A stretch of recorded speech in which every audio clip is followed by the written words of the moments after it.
So in terms of who GNI is, what we do, and how we came about. So I like to think of us as kind of an unlikely coalition. I think is how I would describe us. So we have companies who are members.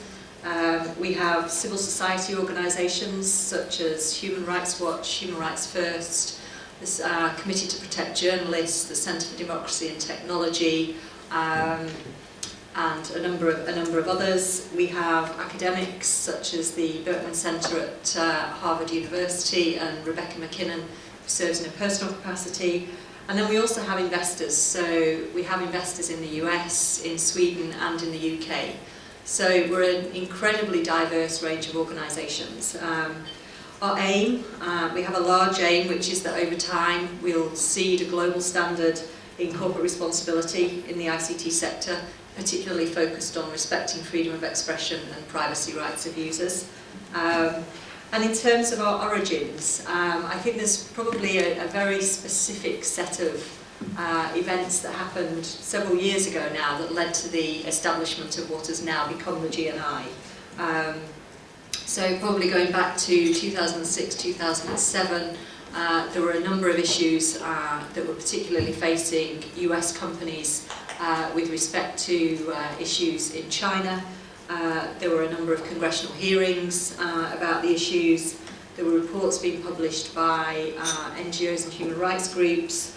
And I think there were companies really finding themselves placed in the middle of some very difficult issues. And I think that was kind of the thing that started the conversations and the discussions that has eventually led to the formation of the Global Network Initiative. During the early part of the discussions, the work was really focused on how to fashion sort of operational guidance for companies when companies are facing requests or demands from governments that have the potential to impact freedom of expression and privacy rights of users around the world. The operational guidance that we developed is based on international human rights standards, and it's expressed through a set of publicly available principles and implementation guidelines, which are really there to give guidance to companies on how to consider freedom of expression and privacy issues. And I think it's very much in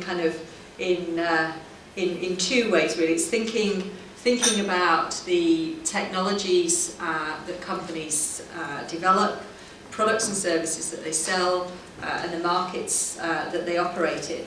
And that guidance covers very, very broad things such as the importance of implementing human rights impacts assessments, the importance of training employees and communicating about these issues within the organisation, and through to some very, very specific guidance on how to react when receiving a government request. So, for example, considering how to interpret that narrowly to make sure that the request is in writing, signed by an authorised official. So it's guidance that really covers the sort of process and structural things that organisations need to consider to really integrate thinking around freedom of expression and privacy into their organisations, and then some very, very specific